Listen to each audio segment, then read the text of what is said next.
ॐ अज्ञानतिमिरान्धस्य ज्ञानाञ्जनशलाकया चक्षुरुन्मीलितं येन तस्मै श्रीगुरुवे नमः।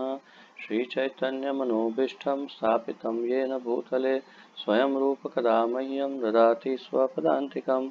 वन्देऽहं श्रीगुरुं श्रीयुतपदकमलं श्रीगुरून् वैष्णवांश्च श्रीरूपं साग्रजातं सहगण रघुनाथान्वितं तं सजीवं साद्वैतं सावधूतं परिजनसहितं कृष्णचैतन्यदेवं श्रीराधाकृष्णपादान् सहगणललिता श्रीविशाखान्वितांश्च। हे कृष्ण करुणा सिन्धो दीनबन्धो जगत्पते गोपेश गोपिकान्त राधाकान्त नमोऽस्तुते। तप्त काञ्चन गौराङ्गी राधे वृन्दावनेश्वरी वृषभानुसुते देवी प्रणमामि हरिप्रिये।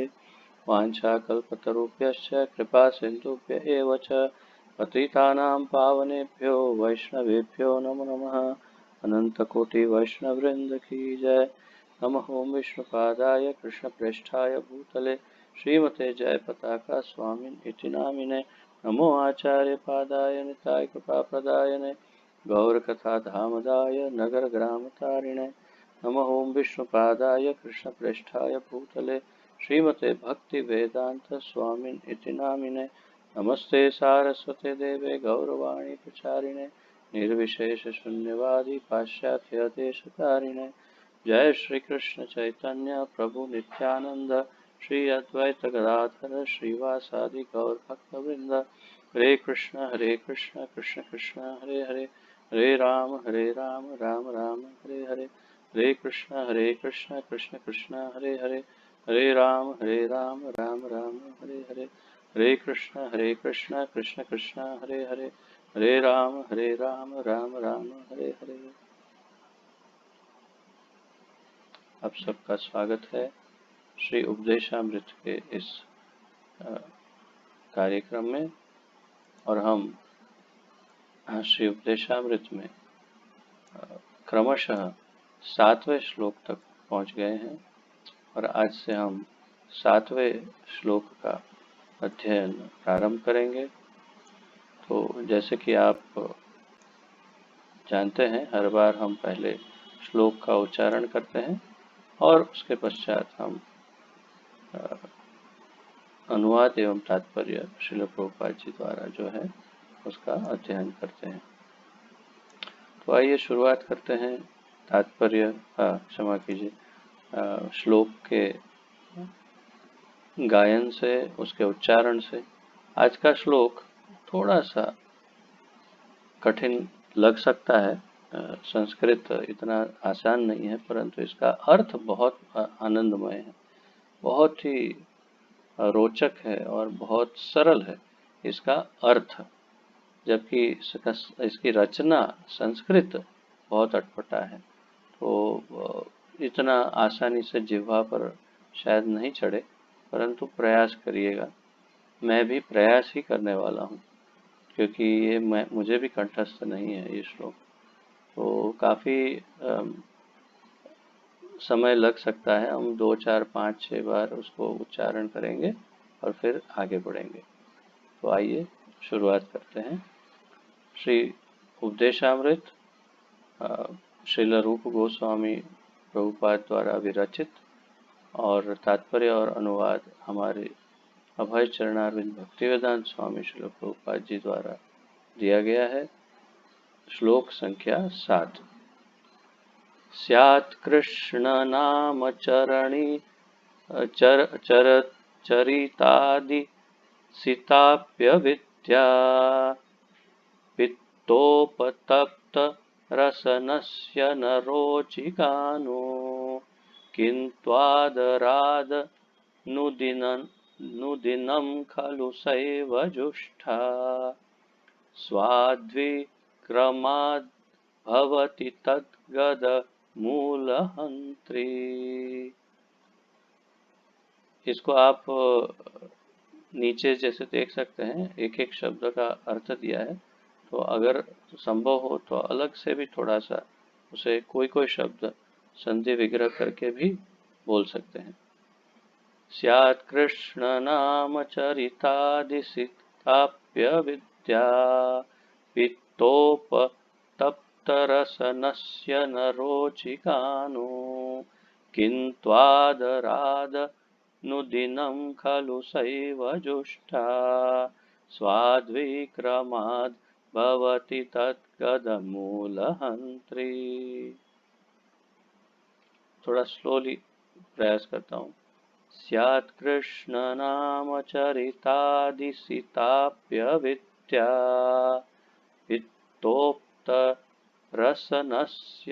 पित्तोक्तरसनस्य न रोचिकानु किन्त्वादरादनुदिनं खलु सैव जुष्टा स्वाद्विक्रमाद् भवति तद्गदमूलहन्त्री। ये भी वही राग है जिससे हम अब तक सारे श्लोक लगभग अंत में 2-3 श्लोक करते आ रहे हैं। फिर से एकदम ध्यान पूर्वक, क्योंकि जब आपकी बारी आएगी तो आप लोगों को प्रयास करना है बिना गलती के बोलना। तो ऐसा करता हूँ, मैं बोलता हूँ, फिर थोड़ा सा समय देता हूँ आपको पीछे दोहराने के लिए। ठीक है। स्यात् कृष्ण नाम चरितादिसिताप्यविद्या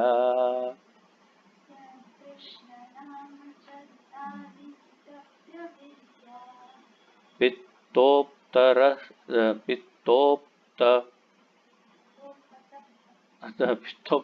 क्योंकि मैं स्लो बोलना चाहता हूँ इसलिए वो वहाँ पर रह जाता है। पित्तोप्त नहीं, देखो पहले सही बोल रहा था, अब स्लो करने जाता हूँ तो शब्द चला जाता है। पित्तोप्त तप्त, पित्त उपतप्त है एक्चुअली, तो उसको पित्त उक्त तप्त करके बोल सकते हैं। पित्तोपतप्त, पित्तोपतप्त, पित्तोपतप्त, पित्तोपतप्तरसनस्य न रोचिकानो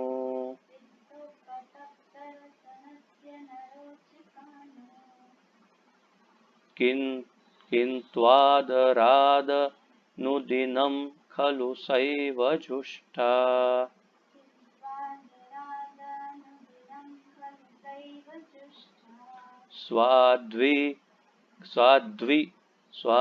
स्वाद्विक्रमाद् भवति तद्गदमूलहन्त्री।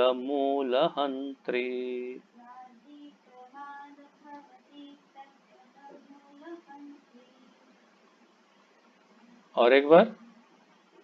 स्यात् कृष्ण नाम चरितादिसितप्तविद्या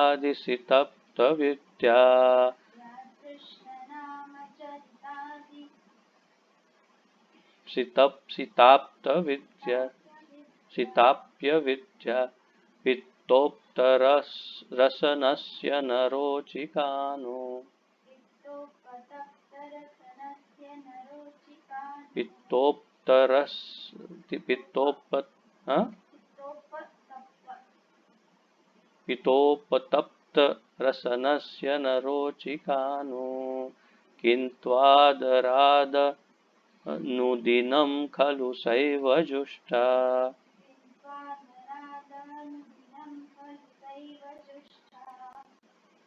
स्वाद्विक्रमाद् भवति तद्गदमूलहन्त्री।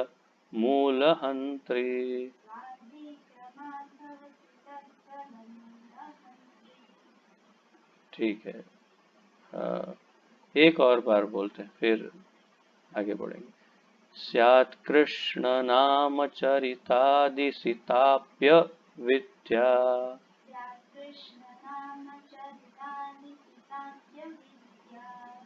पित्तोपतप्त रसनस्य न रोचिकानो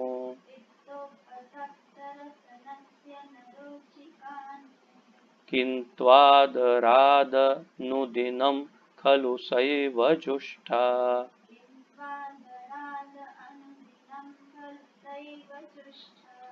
स्वाद्विक्रमाद् भवति तद्गदमूलहन्त्री।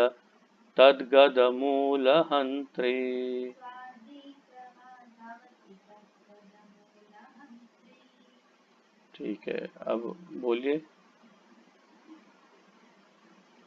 कृष्ण नाम चरितादिसितास्य विद्या वित्तोपसप्तरसनस्य नरोचिकानु किन्त्वादराद अनुदिनं खलु दैव जुष्टा स्वातिक्रमद्भवति तद्गतमूलमन्त्री। ठीक है, अब कौन बोलना चाहेगा?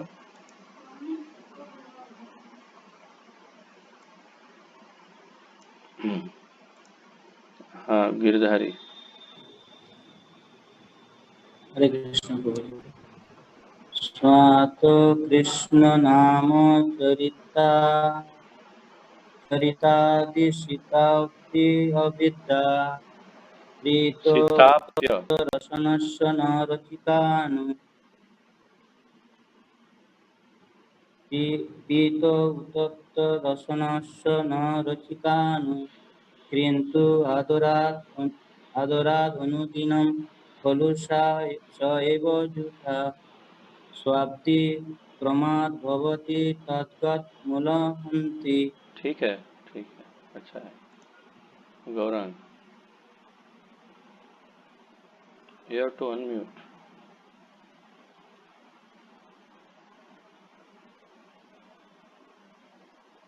आवाज नहीं आ रही है तुम्हारी।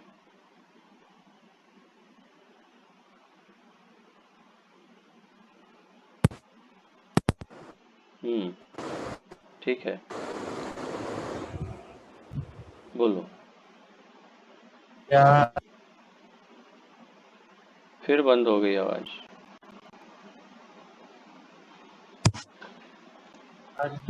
नाम चरितादिशिताप्यविद्या पित्तोपतप्तरशनस्य नरोचिकानु किन्त्वादरादनुदिनं खलु सैव जुष्टा स्वाद्विक्रमाद्भवति तद्गतमूलहन्त्री।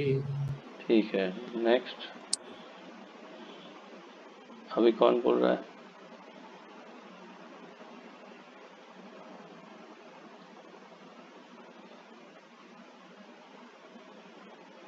और कोई इंटरेस्टेड नहीं है बोलने में?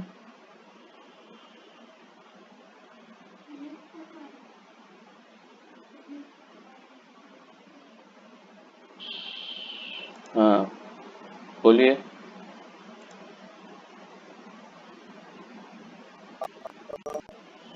नाम चरितादिशिताय अविद्या गीता उपसर्पदर्शनारचितानि किन्तु आदरत्नोदीनं खलु प्रतिष्ठा रात्रि क्रमात् भवति तद्गतमूलहन्ति। बहुत ही बढ़िया, बहुत सुंदर। और कौन बोलना चाहेगा नेक्स्ट? अक्षय प्रभु।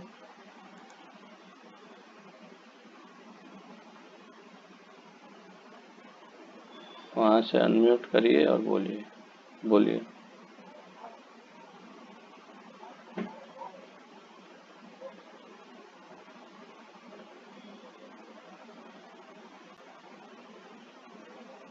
आपकी आवाज आज तक कभी आई नहीं है इतने वर्षों में। शायद इतने वर्षों से, अर्थात कि इतने महीनों से जो हम क्लासेस कर रहे हैं, एक बार भी आपकी आवाज नहीं आई है।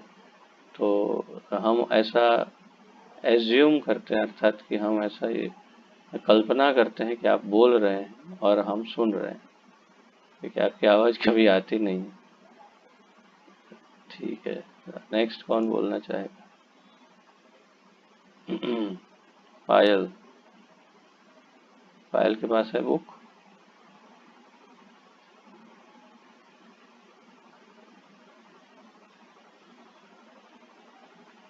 पायल का सिर्फ नाम ही है, पायल है कि नहीं पता नहीं है। ऐसे तो बहुत सारे सिर्फ नाम दिखते हैं। हाँ ठीक है, क्या नाम है? संयुक्ता। कृष्ण नाम चरितादिसिताप्य विद्या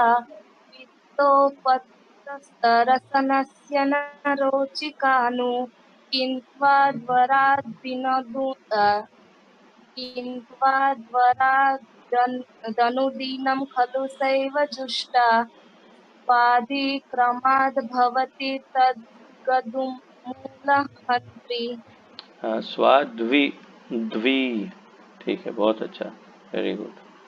तो ठीक है, सब और किसी की अगर इच्छा रह गई हो तो पूरी कर सकते हैं, अन्यथा आगे बढ़ते हैं। तो ठीक है, आगे बढ़ते हैं।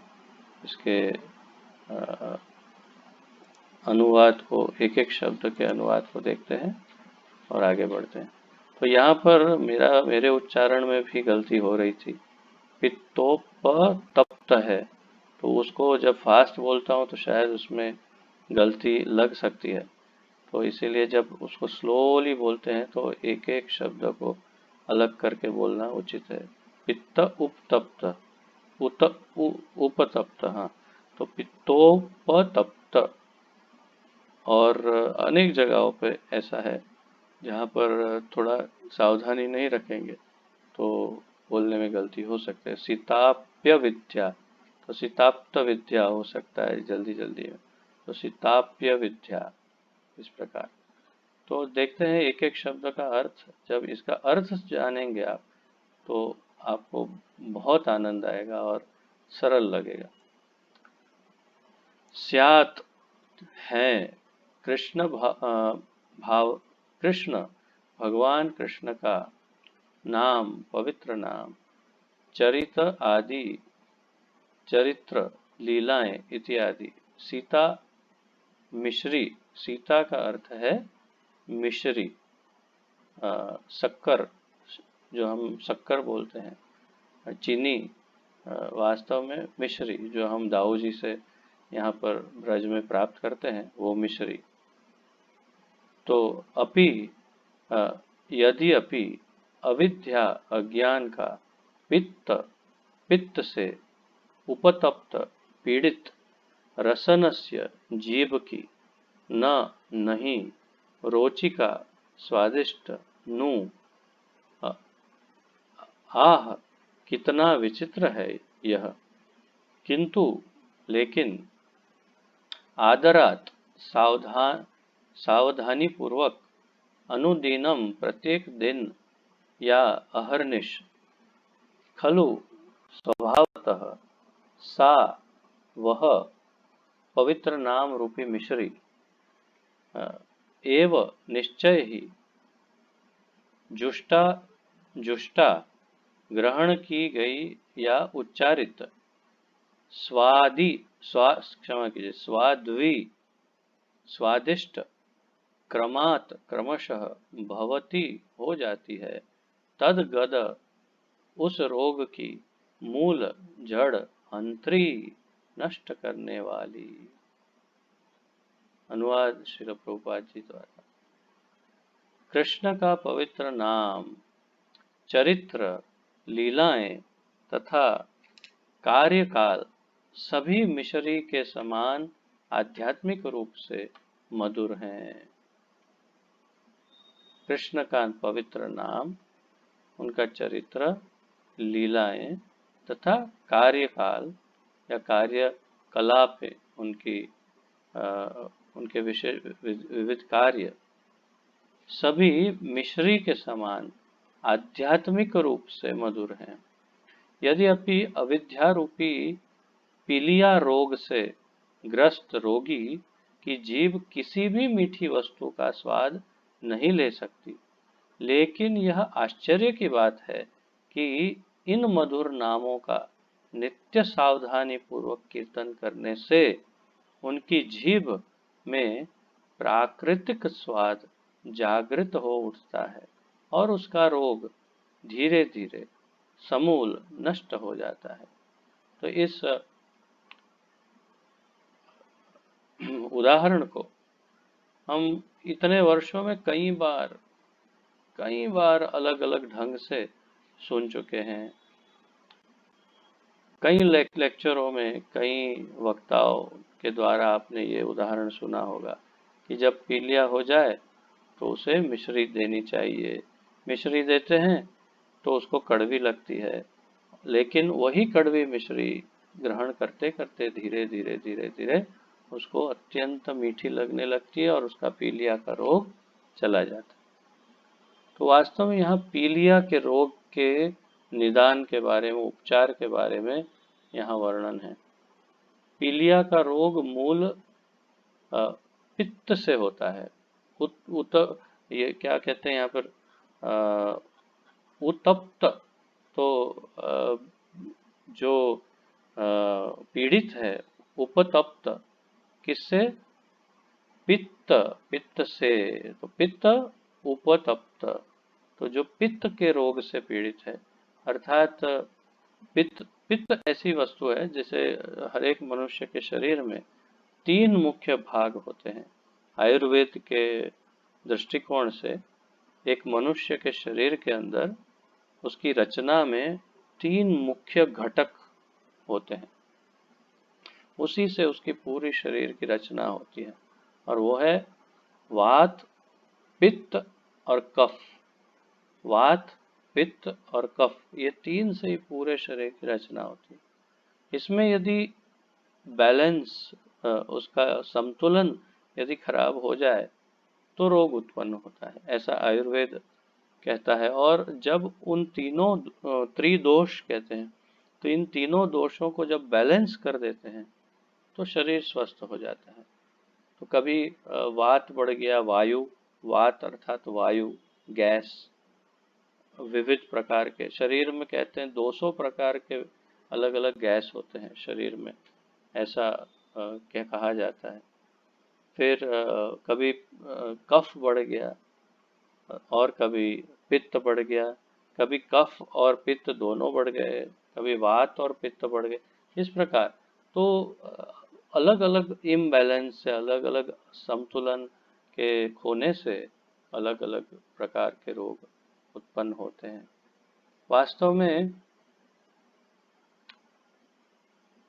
यहाँ पर जब पित्त का प्रकोप बढ़ जाता है शरीर में, तो धीरे धीरे धीरे वो ज्वर पैदा करता है शरीर में, अर्थात बुखार। वास्तव में ये जो अभी सीजन है भाद्र, ये पित्त के रोगों का सबसे क्या कहते हैं, भयानक महीना माना जाता है। इसी महीने में सबसे अधिक पित्त का प्रकोप होता है, ऐसा शास्त्र कहते हैं। भादरवा गुजराती में कहते हैं, भाद्रपद, भाद्र महीने में। तो इस महीने में पित्त का भयानक प्रकोप हो सकता है, और इसलिए आयुर्वेद कुछ इसके उपाय बताती रहती है कि क्या करना चाहिए क्या नहीं। तो इसमें वास्तव में जब वर्षा ऋतु लगभग समाप्त होने पर होती है, अब तो क्या है कि पूरे पृथ्वी पर सब धीरे धीरे इम्बैलेंस हो गया है। अभी भी वर्षा ऋतु बड़े जोर से चल रही है, परंतु ये ऐसी सीजन है जब वर्षा ऋतु धीरे धीरे विराम लेने लगती है। बहुत सारे जीवाणु, कीटाणु, वायरस, बैक्टीरिया फैलते हैं, और कभी गर्मी होती है तो उसके कारण ये रोग जो है वो अचानक बढ़ने लगता है। तो ये पित्त इस सीजन में बढ़ता है। खैर, सीजन की बात नहीं, मूल तो पित्त की बात है। तो पित्त बढ़ने से ज्वर, फीवर आ सकता है, और अलग अलग उसके विभिन्न प्रकार के रोगों में से एक रोग है पीलिया। उस पीलिया रोग में मुंह में इतनी कड़वाहट आ जाती है कि उसके अंदर कोई भी मीठी वस्तु अच्छी नहीं लगती। आगे प्रभुपाद जी समझाएंगे विस्तार से। परंतु मिश्री जो सबसे मीठी मानी जाती है, जो दूसरों को मिठास देती है, मिठाइयों को मिठास देने वाली मिश्री है, वो मिश्री भी उसको कड़वी लगती है। परंतु यदि वो निरंतर उस मिश्री का सेवन करता रहे तो वो कड़वी मिश्री धीरे धीरे धीरे धीरे धीरे दवाई के रूप से उसके पित्त को शांत कर देती है। तो पित्त का सबसे बड़ा दुश्मन है मिश्री। मिश्री सबसे अच्छा इलाज पित्त का माना गया आयुर्वेद में। और जैसे ही मिश्री लेता है उसका पित्त शांत हो जाता है। पित्त शांत होने से पीलिया चला जाता है और मुंह की कड़वाहट दूर हो जाती है और वही कड़वी मिश्री मीठी लगती है।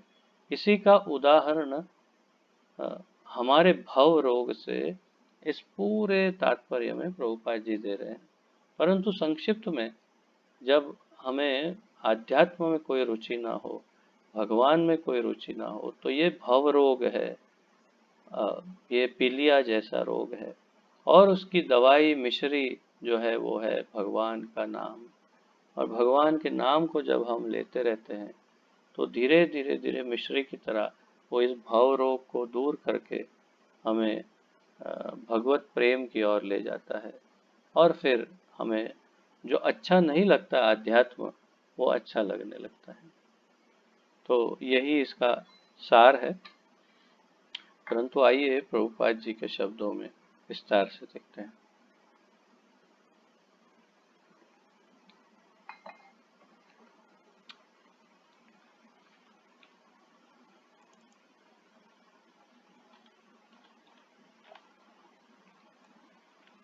कृष्ण का पवित्र नाम, चरित्र, लीलाएं तथा कार्य का, हाँ ये हमने पढ़ा अनुवाद। हाँ, अब हमें पढ़ना है तात्पर्य। भगवान कृष्ण का पवित्र नाम, उनके गुण, लीलाएं इत्यादि सच्चिदानंद स्वरूप हैं, अर्थात निरंतर हमेशा है। अतएव स्वभावतः वे सबों को प्रिय लगने वाली मिश्री के समान अत्यंत मधुर हैं। सबको प्रिय लगने वाली मिश्री शायद ही कोई होगा, हाँ जो पीलिया का रोगी हो उसे अच्छा नहीं लग सकता, अन्यथा सबको प्रिय लगता है, प्रिय लगती है मिश्री। तो इसी प्रकार भगवान का नाम और भगवान सबको प्रिय लगना चाहिए सबको। भगवान प्रिय लगने चाहिए, भगवान का नाम सबको प्रिय लगना चाहिए। परंतु आज के इस भौतिक समाज में लगभग बहुत कम लोगों को लगता है। उसका कारण ये है कि सब रोग से पीड़ित है। तो रोग दूर होने से सबको प्रिय लग सकता है, क्योंकि नित्य सिद्ध कृष्ण प्रेम साध्य कबू न है। तो अतएव स्वभावतः वे सबों को प्रिय लगने वाली मिश्री के समान अत्यंत मधुर हैं। किंतु अज्ञान की तुलना पीलिया रोग से की गई है, जो पित्त के स्राव से उत्पन्न होता है। बहुत अधिक पित्त बढ़ जाता है तो इससे पीलिया से ग्रस्त रोगी की जीभ मिश्री का स्वाद नहीं ले पाती, अपितु पीलिया के रोग को मीठी वस्तु कड़वी लगती है। इसी प्रकार से अविद्या, अज्ञान भगवान कृष्ण के दिव्य सुस्वादु नाम, गुण, रूप तथा लीलाओं का आस्वादन लेने की शक्ति को विकृत कर देती है। इस रोग के होते हुए भी यदि कोई अत्यंत सावधानी एवं ध्यान के साथ कृष्ण के पवित्र नाम का कीर्तन करते हुए तथा उनकी दिव्य लीलाओं का श्रवण करते हुए कृष्ण भावनामृत को स्वीकार करता है, तो उसकी अविद्या नष्ट हो जाएगी और उसकी जीभ भगवान की दिव्य प्रकृति तथा उनके साज सामान का मधुर आस्वादन प्राप्त करने में समर्थ हो जाएगी। ये पूरी लाइन एकदम महत्वपूर्ण है। अगर आपके पास बुक है तो आप इसे अंडरलाइन कर सकते हैं। यही सार है पूरा ये लाइन। इस रोग के होते हुए भी यदि कोई अत्यंत सावधानी एवं ध्यान के साथ तो ये स्वीकार कर लिया कि हम सब जितने भी पृथ्वीवासी हैं, हम सबको ये रोग लगा है। जैसे कोरोना बहुत ही हजारों लोगों को लग रहा है, कह रहे हैं कि हर दूसरे घर में एक एक को कोरोना हो भी सकता है, पता नहीं चलता। इतना दिल्ली में विशेष रूप से ऐसा कहते हैं। थोड़े समय पूर्व न्यूज़ में मैं पढ़ रहा था कि दिल्ली में ऐसी मान्यता है वैज्ञानिकों की कि दिल्ली में हर तीसरे व्यक्ति को कोरोना है। बस वो प्रदर्शित नहीं हो रहा, और इसके कारण अपने आप ही ठीक हो जाता है धीरे धीरे। परंतु इतना संक्रमण बढ़ा हो, तो इस प्रकार ये तो हर तीसरे व्यक्ति की बात कर रहे हैं, हम तो यहाँ हर व्यक्ति की बात कर रहे हैं। पूरे भूमंडल पर प्रत्येक व्यक्ति को ये रोग, जिसे भव रोग कहते हैं, वो लगा हुआ है। माया के कारण, माया के आवरण के कारण हम सब कृष्ण को भूल गए हैं और भोग की इच्छा में डूबे हुए। भोग, कृष्ण भूलिया जीव भोग वांछा करे। तो हम सब भोग वांछा कर रहे हैं, भोग की इच्छा, और कृष्ण को भूल गए हैं। तो उसका इलाज क्या बता रहे हैं प्रभुपाद जी? इस रोग के होते हुए भी यदि कोई अत्यंत सावधानी एवं ध्यान के साथ सावधान रह करके, कि कहीं रोग बढ़ ना जाए, कहीं ये रोग मुझे फिर से पूरी तरह से नष्ट न कर दे, ग्रसित न कर ले, इसलिए बहुत सावधान रह करके धीरे धीरे ध्यान के साथ कृष्ण के पवित्र नाम का कीर्तन करते हुए तथा उनकी दिव्य लीलाओं का श्रवण करते हुए कृष्ण भावनामृत को स्वीकार करता है, तो उसकी अविद्या नष्ट हो जाएगी और उसकी जीभ भगवान की दिव्य प्रकृति तथा उनके साज सामान का मधुर आस्वादन प्राप्त करने में समर्थ हो जाएगी। श्री चैतन्य महाप्रभु जब प्रातःकाल शौच क्रिया के लिए जाते थे, तो ऐसा देखा गया कि महाप्रभु अपनी जीवा को अपने हाथों से पकड़ के फिर शौच क्रिया के लिए जाते थे। तो ये कथा आप जानते हैं, छोटे से वो गोपाल गुरु, जिसे बाद में महाप्रभु ने नाम लिया, तो वो वहाँ पर बैठे रहते थे छोटे बच्चे के स्वरूप में, और उन्होंने देखा कि जब भी महाप्रभु शौच क्रिया के लिए जाते हैं प्रातःकाल, तो अपनी जिह्वा को हाथ से पकड़, उन्होंने पूछा कि आप महाप्रभु ऐसा क्यों करते हैं? तो महाप्रभु ने उत्तर दिया, क्या करूं, मेरी जिह्वा को ऐसी आदत लग गई है भगवान का नाम उच्चारण करने की, कि मैं जब शौच क्रिया जैसे घृणित कार्य, गंदे कार्य को करने जाता हूँ, तो भी मेरी जिह्वा रुकती नहीं है, सतत निरंतर भगवान का नाम लेती रहती है। तो इसलिए मुझे हाथ से जिह्वा को पकड़ के रखना पड़ता है। फिर वो गोपाल ने कहा कि भगवान का नाम तो नित्य मुक्त है, पूर्ण शुद्ध है, पूर्ण शुद्धो नित्य मुक्तो अभिन्नत्वा नाम नामिन। तो पूर्ण शुद्ध है, नित्य मुक्त है, वो किसी अशुद्ध जगह पर अशुद्ध नहीं हो सकता। तो महाप्रभु ने फिर उन्हें गोपाल गुरु नाम दिया, जो भी है। परंतु मूल तात्पर्य मैंने क्यों ये उदाहरण आपको बताया, ये उदाहरण इसलिए मुझे स्मरण हुआ कि महाप्रभु की जिह्वा की तरह, जिन्हें अत्यंत स्वादिष्ट लगता है भगवान का नाम, अत्यंत मधुर, तो उनकी जिह्वा को ही ऐसी आदत पड़ गई कि वो सतत निरंतर भगवान का नाम लेता रहता है। ऐसी अवस्था, ऐसी दशा हमारी हो जानी चाहिए। अभी हमारा क्या हो रहा है, हमको भी जीभ पकड़नी पड़ती है, परंतु हमको जीभ पकड़ के हिलानी पड़ती है। भगवान का नाम ले, भगवान का नाम ले नहीं रहा है, तो ऐसे जीभ को पकड़ के जब हिलाते हैं, तो थोड़ा थोड़ा हरे कृष्णा बोलना स्टार्ट करती है। तो हमारी ऐसी दुर्दशा है कि हम माया से ऐसे ग्रसित हैं कि जीवा भगवान का नाम ले नहीं पा रही। परंतु भगवान श्री चैतन्य महाप्रभु की क्या दशा है? भगवान श्री चैतन्य महाप्रभु अपनी जिह्वा को नाम लेने से रोक नहीं पा रहे। तो चलो, वो ये तो भगवान है, परंतु कम से कम अत्यंत स्वादिष्ट लगे हमारी जिह्वा को भगवान का नाम, ऐसा तो प्रयास हम कर ही सकते हैं। और इसके लिए हमें ही ध्यान पूर्वक और सावधानी पूर्वक नाम लेते रहना होगा, सदैव नाम जपते रहना होगा, कीर्तन करते रहना होगा, सुनते रहना होगा। तब धीरे धीरे वो अवस्था आएगी जब हमें भगवान का नाम मधुर लगेगा। इतने वर्षों के बाद भी आज भी मुझे बिल्कुल भी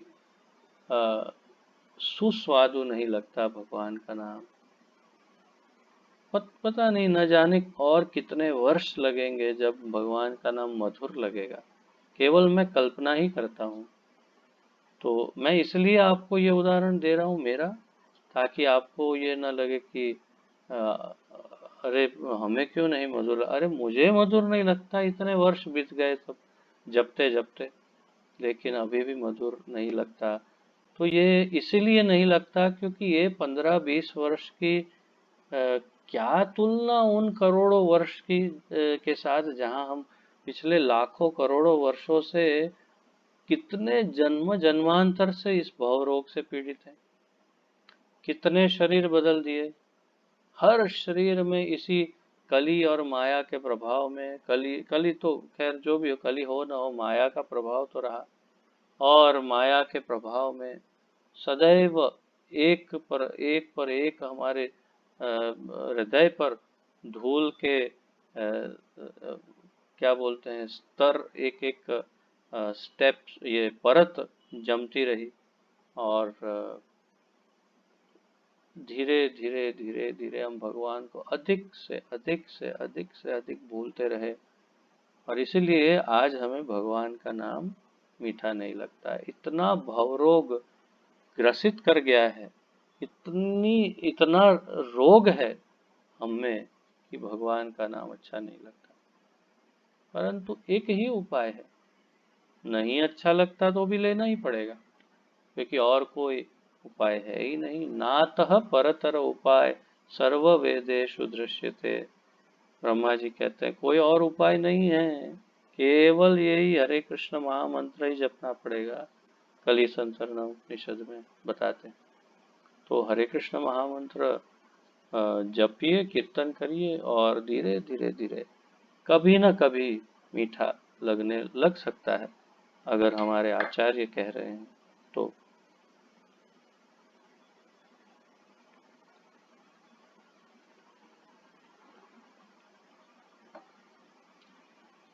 इस प्रकार का आध्यात्मिक स्वास्थ्य लाभ कृष्ण भावनामृत के नियमित अनुशीलन द्वारा ही संभव हो पाता है।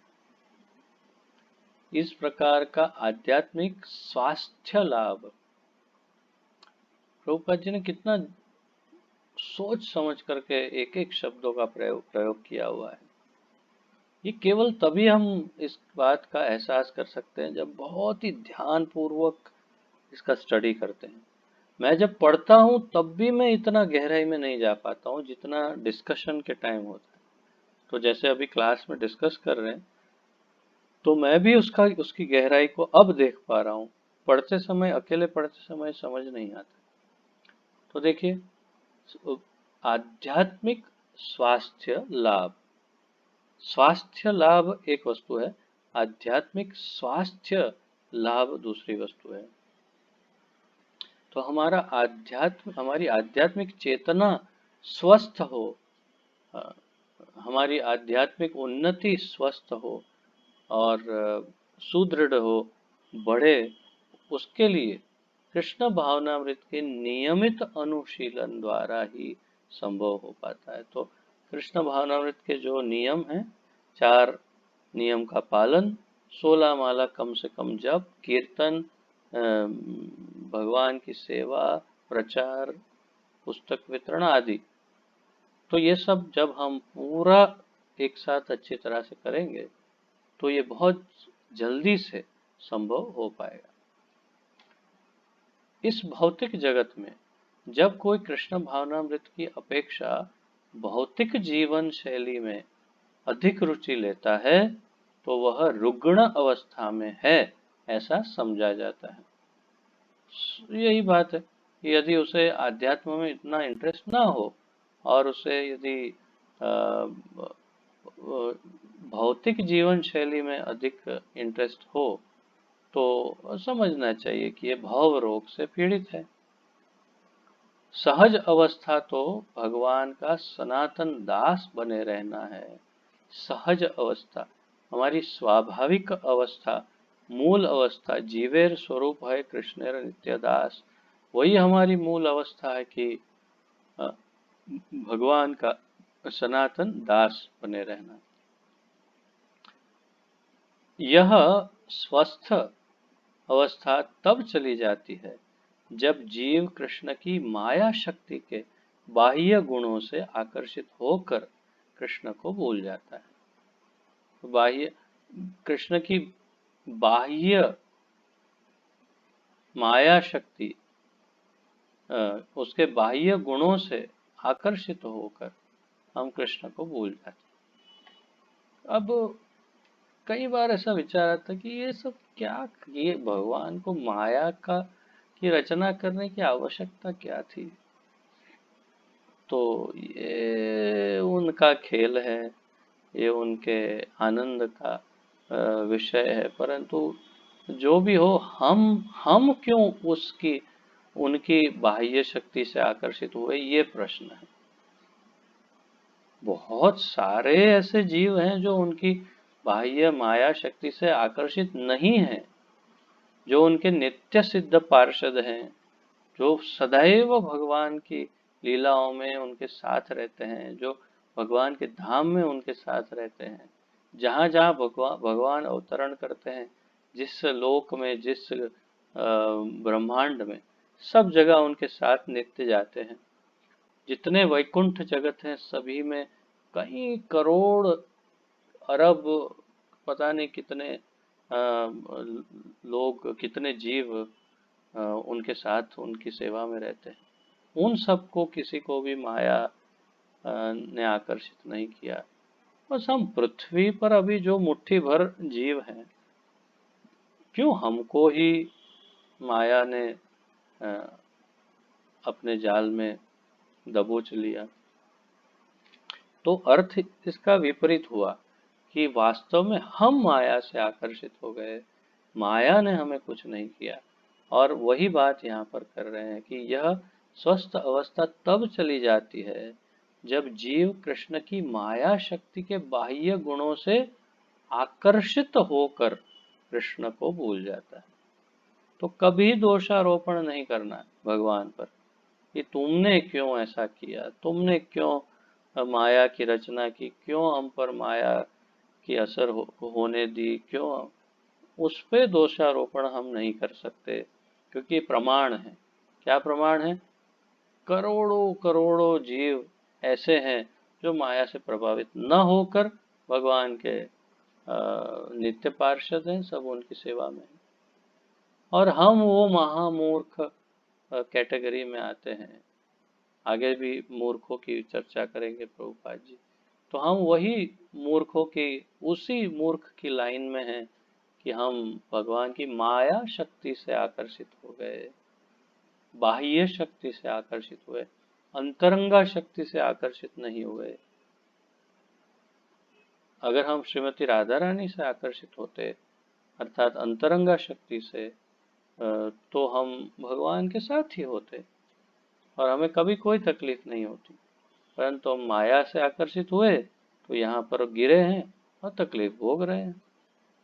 और अभी भी कमी नहीं है, अभी भी हम माया के द्वारा ऐसे भ्रमित होते हैं कि बस ये थोड़े कुछ क्षण जब ये आध्यात्मिक चर्चा करते हैं तब थोड़ा सा जागे हो ऐसा लगता है, और फिर वापस जैसे कोमा में आदमी गिर जाता है, ऐसे फिर माया की किसी न किसी वस्तु से आकर्षित होकर भ्रमित होते हैं।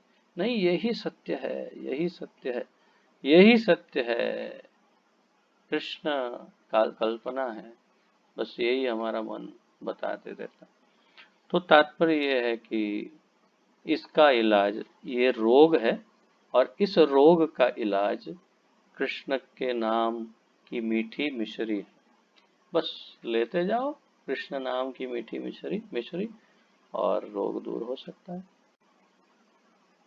यह माया का संसार दुराश्रय कहलाता है। दुराश्रया, दुर आश्रय कहलाता है, अर्थात कि माया के आश्रय में दुर आश्रय है, अर्थात अच्छा आश्रय नहीं है, जिसका अर्थ है मिथ्या या बुरी शरण। प्रभुपाद जी कह रहे बुरी शरण। जो दुर आश्रय में श्रद्धा रखता है उसे निराशा ही प्राप्त होती है। क्या प्राप्त होता है? निराशा ही प्राप्त होती है। जाग जाना अभी भी, अगर आप में से किसी को भी कोई भी माया शक्ति का अंग आकर्षित कर रहा हो, कोई भी, तो अभी से सावधान हो जाना अच्छा रहेगा। अन्यथा निश्चित है एक वस्तु, परिणाम निश्चित है। परिणाम क्या है? निराशा। निराशा का अंग्रेजी में यदि अच्छा अनुवाद करूं तो डिप्रेशन, बहुत बढ़िया अनुवाद, डिप्रेशन। वो अगर आप लोग तो शायद नहीं ज़्यादा पढ़ते होंगे, न्यूज़पेपर अगर देखेंगे और न्यूज़ चैनलों को देखेंगे तो कोरोना से भी कई गुना अधिक एक ही समाचार पिछले कई पता नहीं कितने महीनों से या दिनों से आ रहा है। क्या ना, सुशांत सिंह राजपूत कोई एक्टर था और आत्महत्या कर ली, और कहते हैं डिप्रेशन के कारण आत्महत्या कर ली।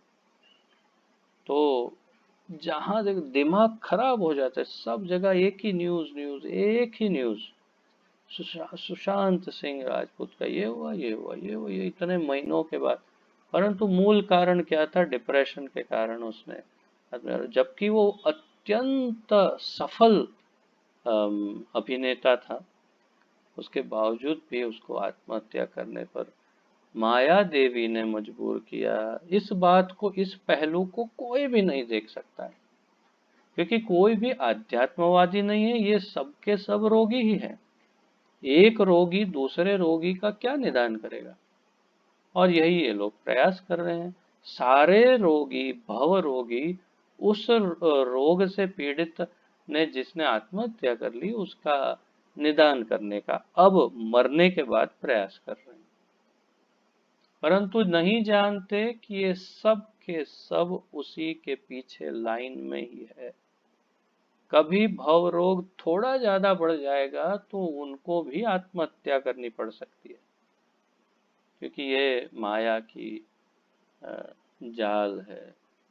माया इतनी दुराश्रय है, दुराश्रय, कि वो अंत में निराशा ही प्रदान करती है। और निराशा का परिणाम यही होता है, या तो क्राइम, अर्थात क्या कहते हैं क्राइम को हिंदी में? गुनाह, गुनाहित जीवन, या व्याभिचारी जीवन, या नशे खोरी का जीवन, या डर डर के मारे जीना, निराशा, विशेष रूप से डिप्रेशन। तो डिप्रेशन का मूल कारण माया ही है। माया का जिसने आश्रय लिया उसको दुराश्रय, उस दुराश्रय में उसे निराशा ही प्राप्त होती। कृष्ण का जिसने शरण लिया उसको सुआश्रय प्राप्त होकर सदैव आनंद ही प्राप्त हो सकता है। कभी भी निराशा प्राप्त होने की कोई संभावना ही नहीं। पूरे इतिहास को देख लीजिए, कौन से भक्त को निराशा ने ग्रसित कर लिया। भक्त की निराशा केवल इतनी कि मैं मेरे ठाकुर जी को कैसे प्रसन्न करूं। भक्त की केवल इतनी ही निराशा, वो भी मीठी निराशा है। परंतु भौतिक जगत के जीवों की, भव रोग से पीड़ित लोगों की निराशा, दुराश्रय में रहने वाले लोगों की निराशा जो है वो मृत्यु तक, विनाश तक, और अनेक रोगों के फल और दुख दुख दुख दुख से पीड़ित होने के लिए मजबूर कर देती है। तो ये बहुत बड़ी बात है कि हमें किसका आश्रय लेना है। यदि कृष्ण का आश्रय लेंगे तो ये डिप्रेशन से पीड़ित नहीं होना पड़ेगा। और यदि माया क्या है? माया जो सत्य नहीं है, वो जो इल्यूजन है उसे माया कहते हैं। माया जो नहीं है वो, और उसका आश्रय लिया तो वो ऐसा ही दिखाएगी कि हाँ ये है, सच मान यही है, और हम उसी को सच मान करके उसमें मैं ये शरीर हूँ, मेरे शरीर में ऐसा है वैसा है, मेरे शरीर का ये संबंधी है, मेरे शरीर का ये सब है। और उस आप मूर्खता की सीमा को देखिए कि जो जीवात्मा को शरीर से कुछ लेना देना नहीं, उसके ऐसे मोह बंधन में फंसता है कि वो उस बंधन में सुखी और दुखी होता ही रहता है। वास्तव में तो दुखी ही होता है, जैसे यहाँ प्रभुपाद जी कह रहे हैं, उसे निराशा ही प्राप्त होती है। प्रभुपाद जी कहते हैं जो दुराश्रय में श्रद्धा रखता है उसे। इस भौतिक जगत में प्रत्येक व्यक्ति सुखी होने का प्रयास करता है, और यद्यपि उसके प्रयास सभी तरह से विफल होते हैं, किंतु अविद्या के कारण वह अपनी त्रुटियों को समझ नहीं पाता। देखिए, ये भी एक माया की कैसी विडंबना है। भगवान हमें बुद्धि तो देते हैं, परंतु ये बुद्धि काम करना बंद हो जाती। क्या कहते हैं? इस भौतिक जगत में प्रत्येक व्यक्ति सुखी होने का प्रयास करता है, सत्य है, और यद्यपि उसके प्रयास सभी तरह से विफल होते हैं, सब प्रयास अंत में विफल ही होते हैं सुखी होने के, किंतु अविद्या के कारण, अविद्या अज्ञान के कारण, वास्तविक ज्ञान न होने के कारण, देह आत्म बुद्धि होने के कारण कि मैं ये शरीर हूँ, वो देहात्म बुद्धि होने के कारण वो मूर्ख अपनी त्रुटियों को समझ नहीं पाता है, अपनी गलतियों को नहीं समझ पाता, और प्रयास करता है नहीं, और आगे, और कहता है आगे बढ़ते रहो, कभी निराश मत हो, बस प्रयास करते रहो, प्रयास करते रहो, और एक दिन समाप्त हो जाओ और अगला जन्म ले लो। पुनरपि जननम पुनरपि मरणम पुनरपि जननी जठरे शयनम। लोग एक त्रुटि को दूसरी त्रुटि से सुधारना चाहते हैं, और दूसरी को तीसरी त्रुटि से, और ऐसे चेन चलती ही रहती है। तो लोग एक त्रुटि से, एक गलती से दूसरी गलती को सुधारना, फिर दूसरी गलती को तीसरी गलती से सुधारना, तीसरी को चौथी से, ऐसे चलता ही रहता है। इस जगत में अस्तित्व टिकाए रखने के लिए संघर्ष करने की यही रीत है। अगर अस्तित्व को टिकाए रखना है तो संघर्ष करने की यही रीत है। यदि ऐसी अवस्था में किसी को कृष्ण भावनामृत ग्रहण करके सुखी होने की सलाह दी जाती है, तो वह ऐसे उपदेश को स्वीकार नहीं करता। इतना मूर्ख, इतना मूढ़मती, ऐसा माया से ग्रसित जीव कि उसको बोलते मिश्री खा, बोलते नहीं, थू, कड़वी लगती है, नहीं खानी। क्यों? क्योंकि पीलिया से पीड़ित है, पित्त रोग है, और कड़वा लग रहा है, तो मिश्री बोलते अरे कड़वी है, छी, फेंको, थू, फेंक देता है। परंतु नहीं जानता, उसको बोलते ये दवाई है, ले ले भाई, बहुत मीठी लगेगी, लेकिन वो उसे नहीं खाना चाहता। अब उस मूर्ख को क्या कहें? तो यदि ऐसी अवस्था में किसी को कृष्ण भावनामृत ग्रहण करने के सुखी होने की सलाह दी जाती है, तो वह ऐसे उपदेशों को स्वीकार नहीं करता। तो क्या किया जाए? परंतु हमें ऐसा नहीं करना, हमें सावधान हो करके इसे स्वीकार करना चाहिए।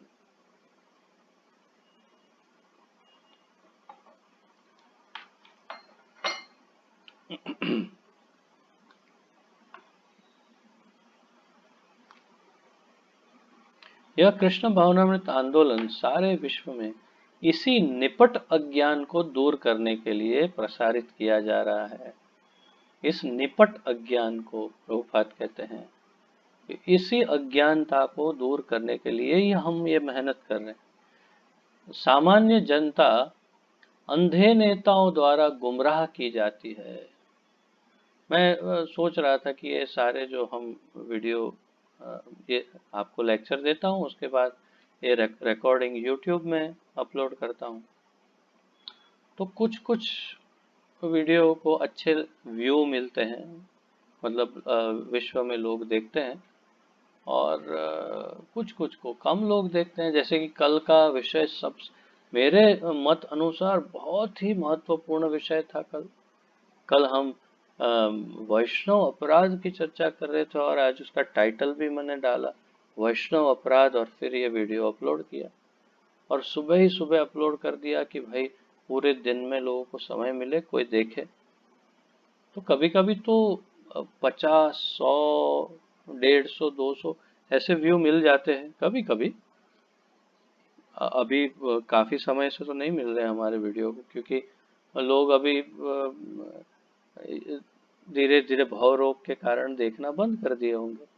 परंतु कल मुझे थोड़ी आशा थी आज की सुबह की कि ये वीडियो को लोग देखे तो अच्छा है। और शाम तक जब मैं क्लास शुरू करने वाला था, तब तक जानते हैं कितने व्यू आए? केवल 4 व्यूज।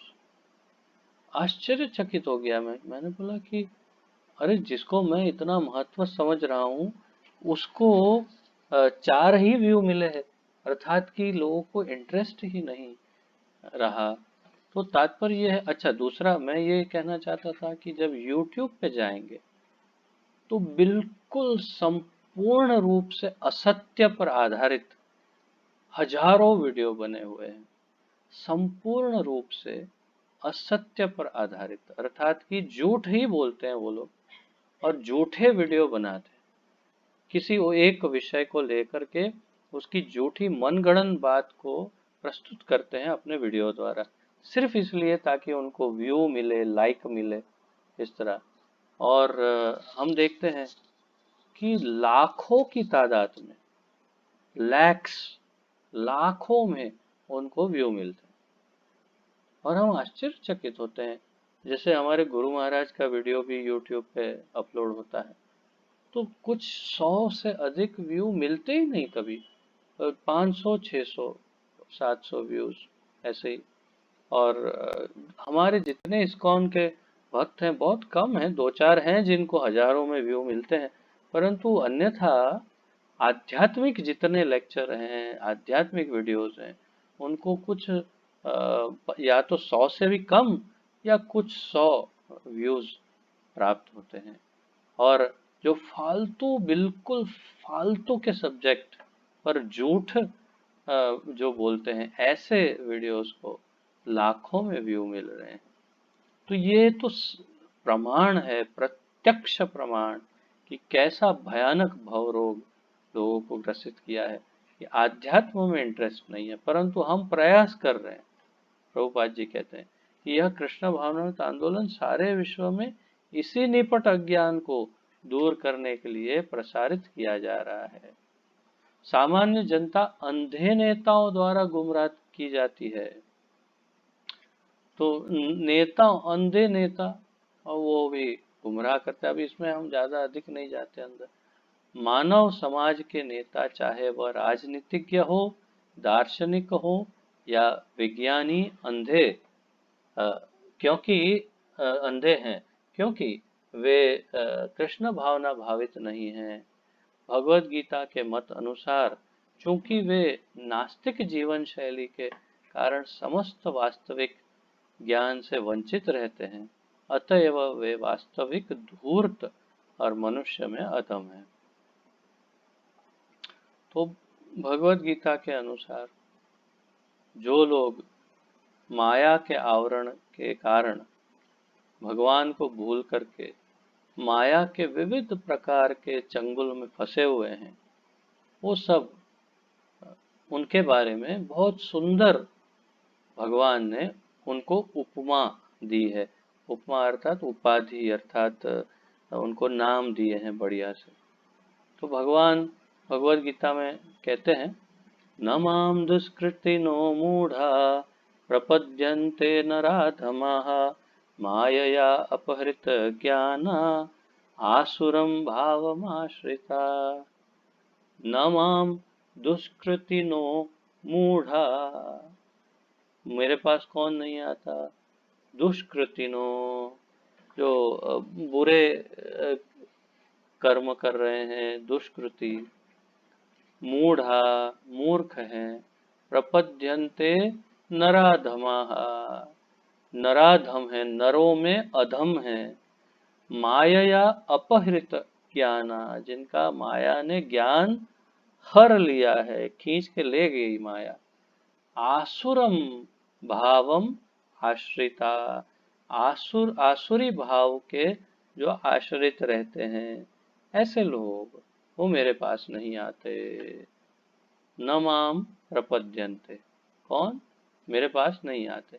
दुष्कृति, मूढ़ा, नराधमा, मायापृत, आसुरम भाव, ये 5 प्रकार के लोग जो धूर्त मनुष्य में अधम, निपट मूर्ख हैं, जिनका ज्ञान मोह के द्वारा अपहृत है, हो चुका है, और जो असुरों का नास्तिकतावादी स्वभाव धारण किए हैं, वे मेरी शरण में नहीं आते।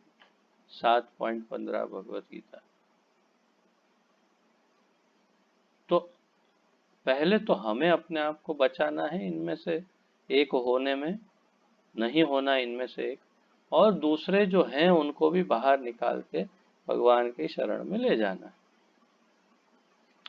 ऐसे लोग कभी भी कृष्ण की शरण में नहीं आते, और जो कृष्ण की शरण में जाने के इच्छुक हैं उनका वे विरोध करते हैं।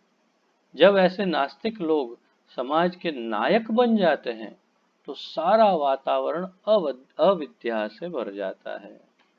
ऐसी दशा में लोग इस कृष्ण भावनामृत आंदोलन का उत्साहपूर्वक स्वागत नहीं कर पाते। जिस तरह की पीलिया रोग से पीड़ित रोगी मिश्री के स्वाद का आनंद नहीं ले पाता। तो कारण क्या है, क्यों स्वीकार नहीं करते लोग? क्योंकि सब रोग से पीड़ित होते हैं और उनको ये मीठा कृष्ण नाम, कृष्ण भक्ति कड़वी लगती है। तो वही जो मैंने YouTube का उदाहरण दिया, फालतू के वीडियोस को लाखों में व्यू मिलते हैं, कभी कभी तो करोड़ तक पहुंच जाते हैं, और आध्यात्मिक वीडियो को कुछ 100 में भी व्यू कभी कभी नहीं मिलते। आज 4 मिला मेरे वीडियो को जैसे व्यू, इस प्रकार। तो अगर यही YouTube सत्य युग में होता तो इसके विपरीत होता कि हमारे वीडियो को लाखों में और करोड़ों में व्यूज मिल जाते, और इनके फालतू वीडियोस को 2-4 व्यू मिलते शायद। तो देखिए कली का क्या प्रभाव है, और उसमें माया देवी का क्या उस पर असर है। माया और कली दोनों मिल गए हैं, इसलिए हमारा सब सर्वनाश कर रहे हैं। बस एक कृष्ण नाम ही आधार है, यदि इसे भी छोड़ देंगे तो गए काम से।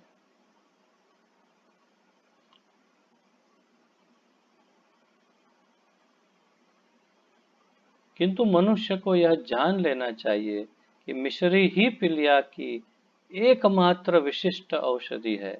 इसी प्रकार मानव की वर्तमान दिग्भ्रमित अवस्था में कृष्ण भावनामृत ही विश्व को ठीक करने की एकमात्र औषधि है, जिसमें भगवान के पवित्र नाम हरे कृष्ण कृष्ण कृष्ण हरे हरे, हरे राम राम राम हरे हरे का कीर्तन किया जाता है।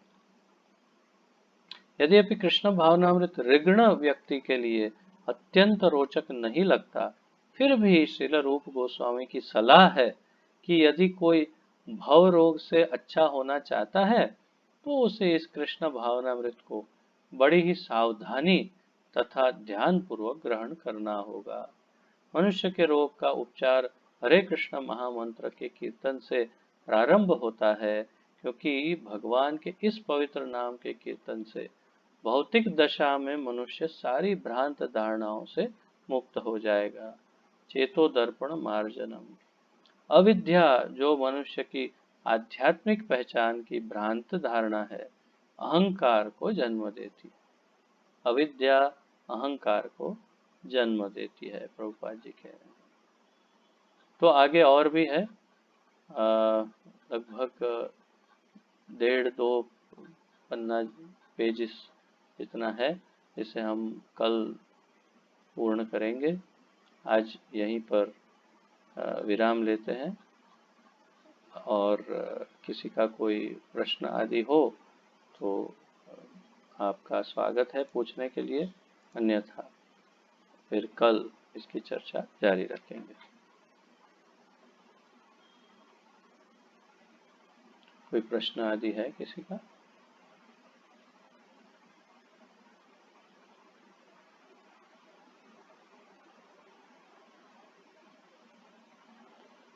ठीक है। श्री उपदेशामृत की जय। श्रील रूप गोस्वामी प्रभुपाद की जय। पतित पावन अभय चरणारविंद भक्ति वेदांत स्वामी श्रील प्रभुपाद की जय। गुरु महाराज की जय। आप सब भक्तों की जय हो। निताय गौर प्रेमानंदे। हरि हरि बोल। हरे कृष्ण। आप सबको दंडवत प्रणाम और आप सबका बहुत बहुत धन्यवाद।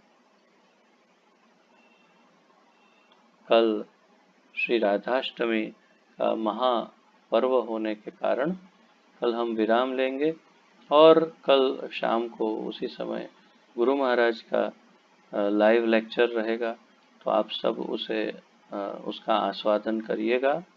उनके लाइव लेक्चर और उनके जो लाइव प्रोग्राम है, कल उनकी 50वां वर्ष संन्यास दीक्षा का पूर्ण हो रहा है कल, तो 50वें वर्ष के उपलक्ष्य में लाइव प्रोग्राम कल हम देख पाएंगे, उसका आस्वादन करिएगा।